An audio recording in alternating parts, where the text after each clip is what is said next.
mataas na karangalan. Bigyan natin siya ng masigawong palakpakan.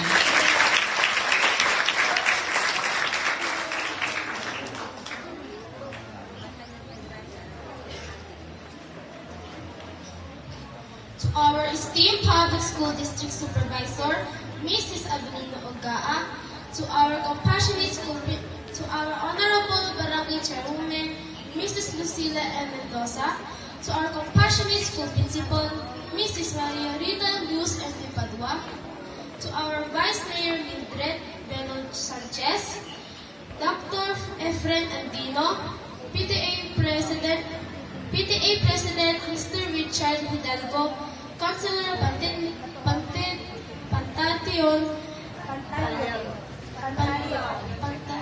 Pantaleon Pedraza, to our guest speaker, to our dedicated faculty and staff of Pilaran Elementary School, distinguished guests, devoted parents, and to my fellow graduates, a pleasant morning to each and everyone.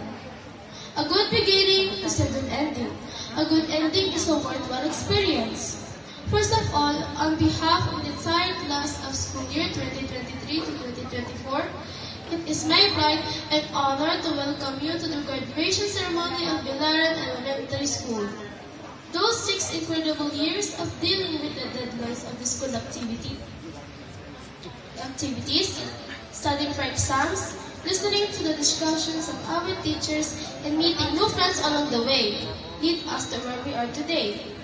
This momentous event, the graduation day, is the most significant event in the lives of the students. Today, all of us are set to harvest the fruit of our hard work. Today, we are about to turn the next page of our story, as we need to go to another chapter of our life. And since this is also another step forward of fulfilling our dreams, it makes us feel the joy and the pain.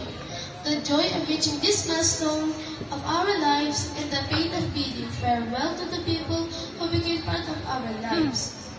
Just imagine, this would be the last time that all of these faces you will see will be together in this place. Not in many years. The incomparable friendships and bonds that we used to have will be momentarily be taken away from us. Except when we meet again when we enter high school. We would now be longing for our so-called second parents, our teachers. We owe you this moment, as you were able to instill us the knowledge and wisdom that we need. At this point, we are like little soldiers preparing for a huge battlefield called life. While we are being equipped by the armor of faith and perseverance, let us also fight and conquer our fears of making bad decisions. Instead, we shall face it with a strong effort and determination.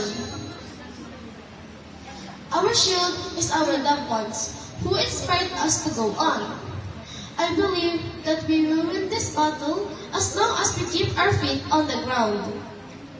My fellow graduates, we are about to enter the next stage of pursuing our education, and that's high school life. As we prepare to embark ourselves onto the new challenges, let's cherish the memories we've created together and carry the lessons that we have learned into a brighter future.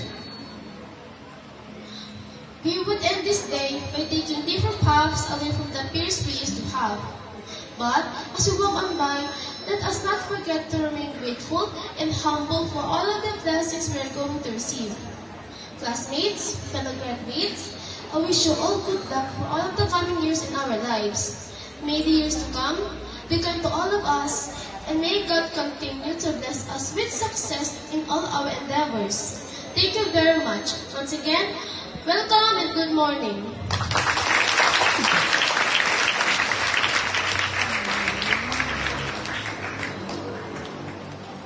Maraming salamat sa iyong